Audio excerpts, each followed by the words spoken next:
I'm Shrishti Saha for MPSF Sports, and today I'm excited to welcome Tara Zollinger, head coach of Delaware Field Hockey. Coach has brought championship experience from her time at Shippensburg and has been laying the foundation for a new era with the Blue Hens. After a competitive regular season and plenty of progress across the roster, Delaware now turns its focus to the MPSF Championship. Coach, thank you for joining me today. Thank you for having me. Your regular season just came to a close. What do you credit to the improvements in overall performance and growth from the start to now? Absolutely. So we had a really competitive regular season and played some top opponents, a lot of nationally ranked opponents. And so each of those really presented a different lesson and different challenge. But some of those that we really leaned into and helping us improve our game were the improvements in our link up and our passing through our midfield. Our decisions with our free defender, how we utilize that person better, and then also just our overall like deep defense and how we step out of the circle and manage those risks. So we're really excited about those overall improvements and how that's going to help prepare us for the MPSF championship game. What were the biggest lessons and turning points during this season? Yeah, I think overall, like the big one that we were talking a lot about was like how to be better at game management. When we're up or when we're down, what our decisions and what our choices look like in those moments. We also learned like the importance of just recognizing where is coming from through the midfield and how that can help open up different spaces and what spaces that pressure closes as well. And just having that vision off ball to manage that has definitely been something that we kind of learned the hard way in a couple of our early games, but we're able to grow on that. And then just the importance of keeping the ball on the stick and being able to, like, in tackle back pressure, really being able to protect the ball more. You've had several younger players make an impact this year. How have you seen them particularly develop since the start, and what changes might you have made to help them develop? Yeah, so it was really exciting to be able to see so many of our freshmen and transfers come in so physically prepared and then also just like mentally very open to new tactics and overall the increase in play from high school to Division 1 level. And so right away we just talked to them about the importance of keeping an open mind and continually working to try to implement the feedback that they get and just staying confident through that. It can be intimidating to be a young player in a new environment. And we just kept working to give them as much positive reinforcement as we could to help build their confidence, as well as off-field conversations to just really make sure that they were staying fresh mentally and positive in their own mind. Like we know that what happens between the ears is really then dictates what goes on the field. And so just helping them kind of learn that mentality side of the sport, I think, early on in their season really then help them continue to make the improvements. So this was your first full season with the Blue Hens, but not your first season coaching. Yes. So what from past experiences have you brought into the Blue Hens, and what are you integrating, and what are you focused on building within the program? Just the importance of you know creating set values and standards and then simply holding each other accountable and celebrating through those. That consistency day in and day out is really important to build a culture that can be dependable and build a culture that can continually grow. And so that is something that we're really working to implement and really working to help our athletes through that process of accountability, both by themselves, like their personal accountability, but then also the accountability that they have for each other.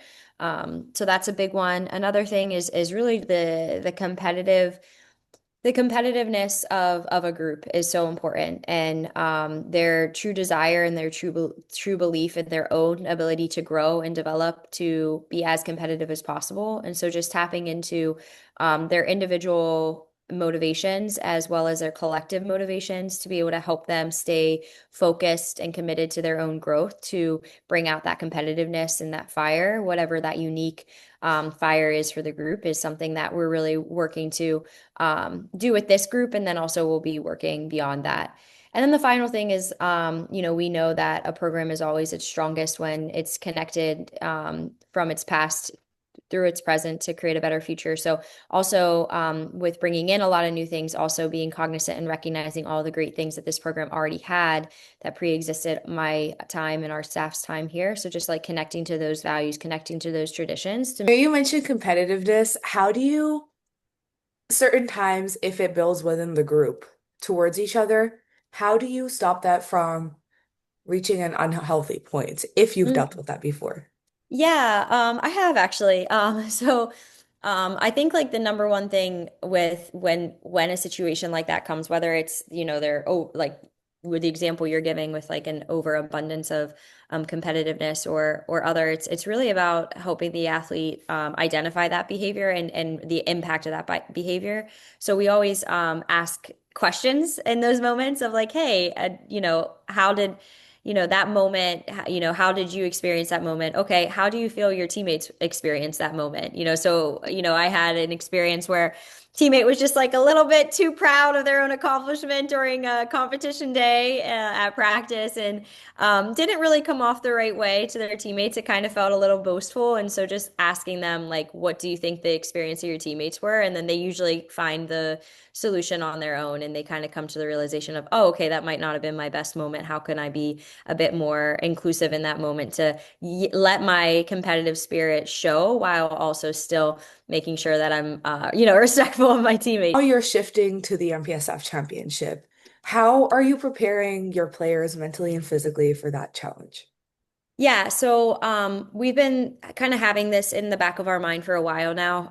We were really working to just stay focused one game at a time this season and just really be where our feet were. But we did know like this, everything that we're working towards and everything that we're building is for that moment out there. And we really want to be able to get out to California and just play our best hockey possible. And we'll have 60 guaranteed minutes. And so we really want to make every single minute count when we're out there and be really proud about the brand of hockey that we're playing and also really like leave no regrets in our competitiveness and our spirit and our fight. And so we've been really just like this week, especially focusing on we have 2 games left in our regular season. So we play Friday, Sunday this weekend. And we're really treating these 2 games as like a quarterfinal and a semifinal for a championship tournament. So just really trying to tap into that mentality now and be able to put ourselves in that moment so that we get a little bit more practice of that pressure that comes with a competitive championship game before we get out there. What do you think specifically will be the most important factor to help you succeed in the upcoming game against UC Davis? The biggest thing right now for us is that we need to be able to capitalize off of our opportunities in our attack penalty circle. We've been struggling with that a little bit lately. We've been generating a lot of opportunities in the attack circle, but we just have not been finishing. Mhm. So we've been relying on our attack penalty corners a lot, which is great that we can capitalize in those moments. We also need to be able to score outfield game goals. And Mhm. so this week we've been just really focused on that, like being able to put the ball in the back of the net, earn more corners, get more shots on target with our forwards and our mids, attacking mids. So that's going to be really important for our success. If you don't score, you can't win. The other thing I think that's going to be really important in any championship game is like who wants it the most. It's Davis obviously is going to want it a lot. It's on their home turf.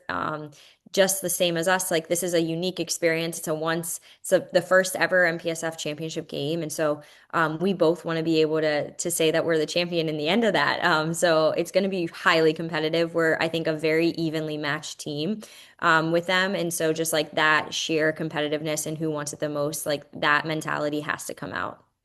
How are you preparing specifically for an opponent you haven't played against? So we're really excited about that.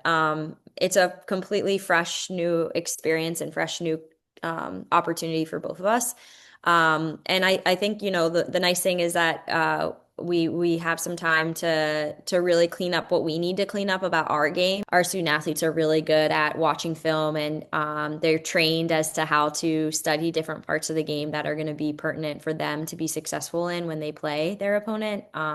And so we'll be doing that heavily, but also I think that going into never playing someone before also kind of gives it's gonna kind of to not keep being redundant, but it's gonna kind of come back and rely back on like us just playing our best hockey. And We'll know the bones of UC Davis. We'll know what they're doing, but we can't rely on like historical, oh, this team historically has been good at this, or they historically play with this type of energy. Like we're gonna have to just focus on us and be the best version of us that we possibly can be, and be able to make in-game decisions and in-game changes, which we're excited about because that's a fun task to have as coaches as well as student athletes.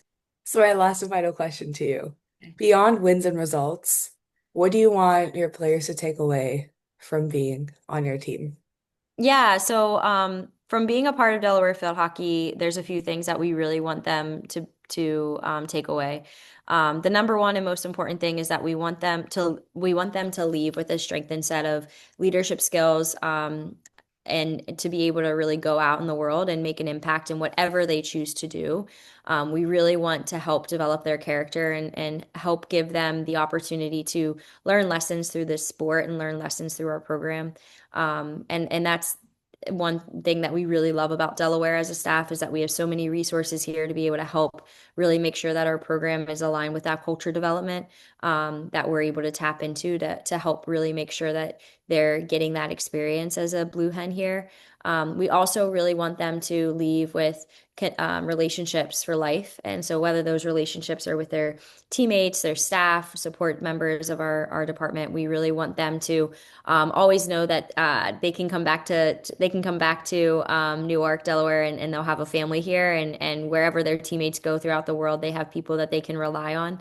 That teammate relationship is really special, and we focus a lot on building that relationship so that we're building out our network of Blue Hen field hockey players for each other to be able to continually have those relationships for life. And then the final thing is, we really just want them to be able to use this as a vessel for, their academic growth as well. They are a student athlete, and a lot of them are choosing Delaware because of the rigorous academic experience that they have. And so, just really making sure that this is a balanced environment where they can also achieve those goals in the classroom. I really believe in that, for field hockey, for our program and for field hockey specifically. There's no pro in field hockey. Like they can go and play a little bit, or if they're like me and want to be a coach, that's fantastic. We love when that happens, but most of them are going to be doing something else with their time after beyond these walls. So making sure that alongside all the growth that they're having personally, they're also to find that academic growth as well is important. Thank you so much for speaking with us. This was extremely insightful. We were super excited to see you play against Delaware. Thank you. I appreciate it. Thanks for your coverage.